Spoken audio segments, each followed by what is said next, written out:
ನಮಸ್ಕಾರ. 1 minute stock market class episode number 15ಕ್ಕೆ ಸ್ವಾಗತ ಮತ್ತು ಸುಸ್ವಾಗತ. ನಾನು ಡಾಕ್ಟರ್ ಭರತ್ ಚಂದ್ರ. ಇವತ್ತಿನ ವಿಷಯ ಶೇರ್ ಕಾರ್ನರಿಂಗ್ ಅಂದ್ರೆ ಏನು. ಶೇರ್ ಕಾರ್ನರಿಂಗ್ ಅಂದ್ರೆ ಷೇರುಗಳನ್ನು ಮ್ಯಾನಿಪುಲೇಟ್ ಮಾಡೋದು. ಸಣ್ಣ ಸಣ್ಣ ಕಂಪನಿಗಳ ಷೇರುಗಳನ್ನು ದೊಡ್ಡ ದೊಡ್ಡ ಸಂಖ್ಯೆಯಲ್ಲಿ ತಗೊಳ್ಳೋದು ಗ್ರೂಪ್ ಆಫ್ ಪೀಪಲ್ ಇಂದ. ಆಮೇಲೆ ಅದು ಮೇಲಕ್ಕೆ ಹೋಗ್ತಾ ಇದ್ದ ಹಾಗೆ ಅದನ್ನು ಸೇಲ್ ಮಾಡ್ಲಿಕ್ಕೆ ಶುರು ಮಾಡೋದು. ಮೋಡಸ್ ಆಪರೆಂಡಿ ಹೇಗೆ ಅಂತಂದ್ರೆ ಸಣ್ಣ ಕಂಪನಿಯ ಶೇರ್ಗಳನ್ನು ಪರ್ಚೇಸ್ ಮಾಡ್ತಾ ಮಾಡ್ತಾ ಮಾಡ್ತಾ ಹೋಗೋದು.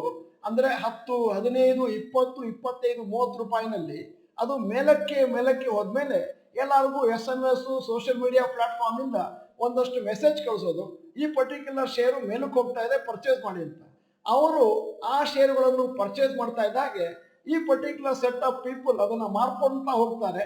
30, 28, 26, 22 ಅಂದ್ರೆ ನಾನು ಪರ್ಚೇಸ್ ಮಾಡಿದ 10 ರೂಪಾಯಿಗೆ ಅದು 22 ರೂಪಾಯಿಗೆ ಒಂದು 4-5 ತಿಂಗಳಲ್ಲಿ ಈ ಶೇರ್ ಕಾರ್ನರಿಂಗ್ ಕೆಲಸ ಮುಗಿದೋಗುತ್ತೆ.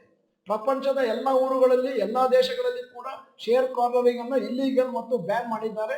ಅದರಿಂದ ಹುಷಾರಾಗಿರ್ಬೇಕು. ಆದರೆ ಶೇರ್ ಕಾರ್ನರಿಂಗ್ ಸಣ್ಣ ಕಂಪನಿಗಳಲ್ಲಿ ಮಾತ್ರ ಮಾಡ್ಲಿಕ್ಕೆ ಸಾಧ್ಯ, ದೊಡ್ಡ ದೊಡ್ಡ ಕಂಪನಿಗಳಲ್ಲಿ, ಲಾರ್ಜ್ ಕ್ಯಾಪ್ ಕಂಪನಿಗಳಲ್ಲಿ ಮಾಡ್ಲಿಕ್ಕೆ ಅಸಾಧ್ಯ.